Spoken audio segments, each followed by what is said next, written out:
Hari Kartini dirayakan setiap tanggal 21 April.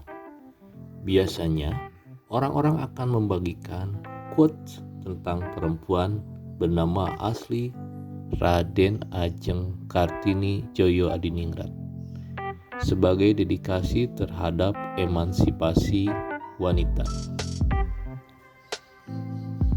Lahir pada tanggal 21 April 1879, Kartini bukan berasal dari keturunan sembarangan, sebab keluarganya berasal dari kalangan bangsawan sekaligus putri priayi terpelajar asal Jepara.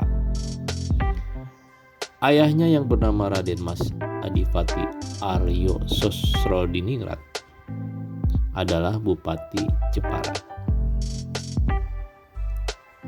Dengan begitu, Kartini bisa belajar di sekolah elit Belanda ILS. Di sana ia pun mulai belajar bahasa Belanda. Namun, ia harus berhenti dari sekolah karena sudah bisa dipingit untuk menunggu calon suami. Kartini adalah anak kelima dari 11 bersaudara kandung dan tiri. Dari semua saudara kandung, Kartini adalah anak perempuan tertua.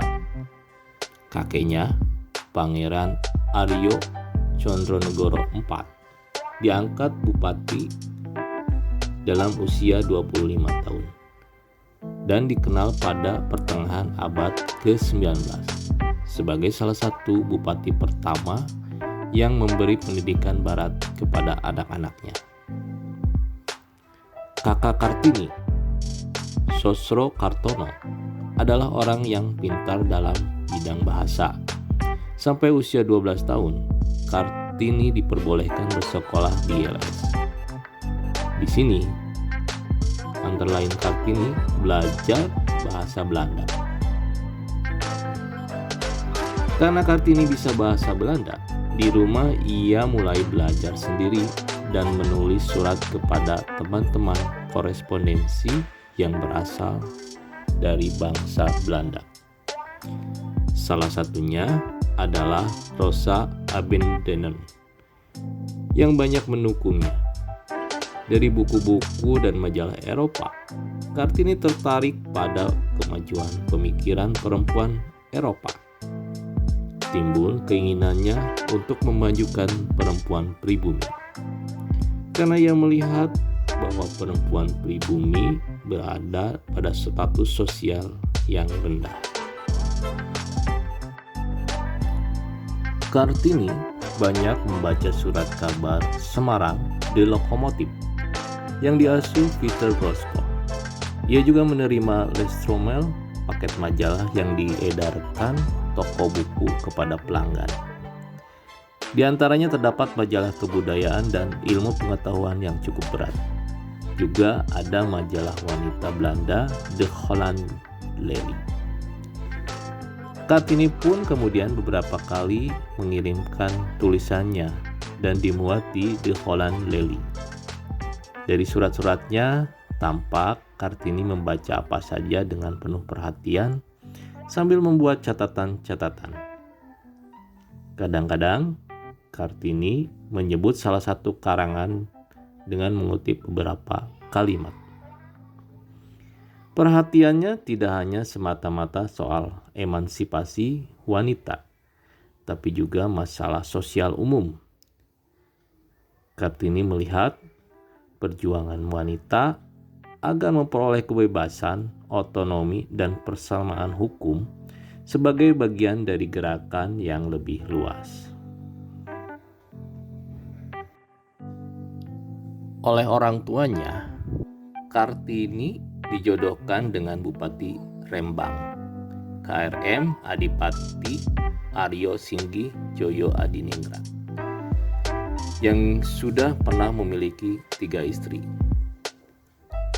Kartini menikah pada tanggal 12 November 1903. Suaminya mengerti keinginan Kartini, dan Kartini diberi kebebasan dan didukung mendirikan sekolah wanita di sebelah timur pintu gerbang kompleks kantor Kabupaten Rembang, atau di sebuah bangunan yang kini digunakan sebagai gedung pramuka. Kartini memiliki seorang putra yang bernama Susalit Joyo Diningrat.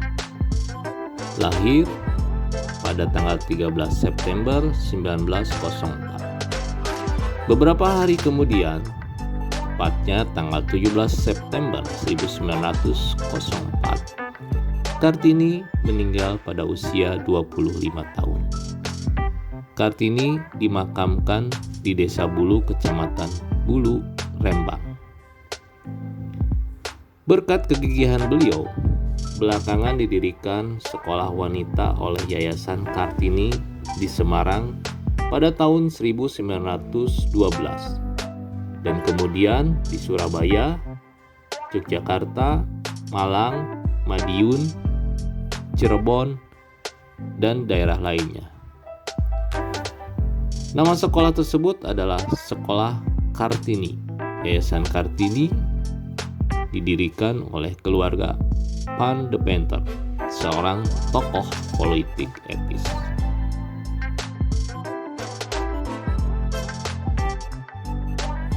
Setelah Kartini wafat, Jacques Abendinen mengumpulkan dan membukukan surat-surat yang pernah dikirimkan Raden Ajeng Kartini kepada teman-temannya di Eropa. Abendinen saat itu menjabat sebagai Menteri Kebudayaan, Agama, dan Kerajinan Hindia Belanda. Buku itu diberi judul Door Duisternis to Licht, yang arti-harfiahnya dari kegelapan menuju cahaya. Buku kumpulan surat Kartini ini diterbitkan pada tahun 1911. Buku ini dicetak sebanyak 5 kali, dan pada cetakan terakhir terdapat tambahan surat Kartini. Pada tahun 1922, Balai Pustaka menerbitkan dalam bahasa Melayu dengan judulnya yang diterjemahkan menjadi Habis Gelap Terbitlah Terang. Buah pikiran yang merupakan terjemahan oleh 4 saudara. Kemudian, tahun 1938 keluarlah Habis Gelap Terbitlah Terang versi Amin Pane, seorang sastrawan pujangga baru.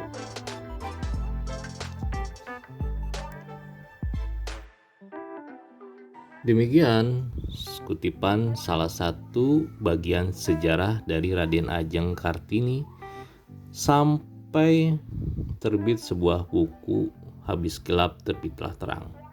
Semoga perjalanan Kartini menginspirasi wanita Indonesia untuk lebih mandiri. Terima kasih.